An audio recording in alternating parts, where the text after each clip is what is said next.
پر ہم نے ان کے اندر نفاق کا روک کر آج پاکستان کی پوری قوم اس سزا کے اندر مبتلا ہے.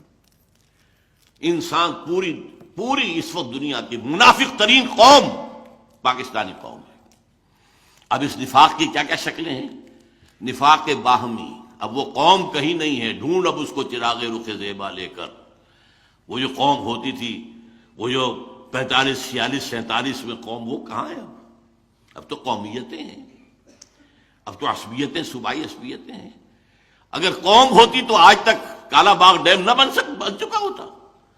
کس کو معلوم نہیں تھا کہ کس قدر اہم ہے، کتنا ضروری ہے ہماری معیشت کے لیے.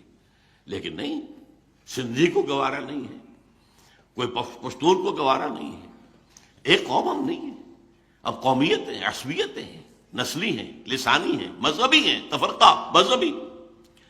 نمبر 2، اخلاق کا زوال، جس نے کہ فرمایا حضور نے منافق کی 3 نشانیاں ہیں.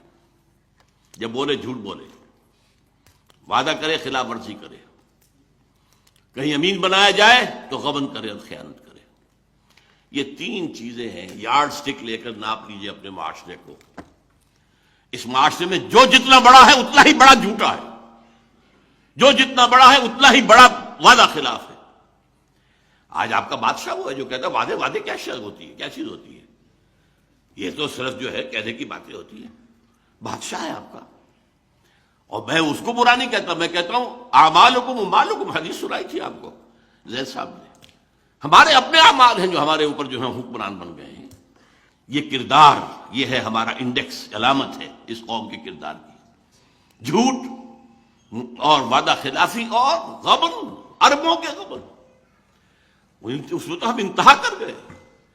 ہماری معیشت کی کمر توڑ دینے والا تو اصل معاملہ جو ہے وہ ہے اربوں کے غبن. اب تو کبھی انگریز کے زمانے میں اگر چند 100 چند ہزار کی کچھ ادھر ادھر بات ہو جاتی تھی، طوفان برپا ہو جاتا تھا. کیا ہوا؟ بہت بڑا اسکینڈل ہو گیا، بہت بڑا.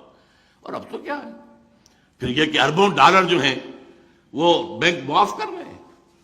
اگر کوئی شخص چند ہزار کا مقروض ہو، عام آدمی، اس کا گھر قرضی کرا دیا جائے گا یا اس کے سامان قرضی کرا دیا جائے گا، اور اربوں ڈالر معاف ہو رہے ہیں. یہ جینے کے لچھن تو نہیں. کیا زمانے میں پنپنے کی یہی باتیں ہیں؟ Do you have a right to be a free nation? میرے نزدیک تو نہیں ہے. ہمارا جواز تو ختم ہو چکا ہے. ہم آئیڈیولوجیکل اسٹیٹ تھے، and from that point of view we are failed state. Ideology وہ کہاں ہے؟ کہیں بھی نہیں ہے. ہم تو کسی وطنیت کی بنیاد پر تو قائم نہیں ہوئے تھے، بلکہ وطنیت کی تو نفی کر کے پاکستان بنا تھا. ان تازہ خداؤں میں بڑا سب سے وطن ہے جو پیرہن اس کا ہے وہ مذہب کا کفن ہے.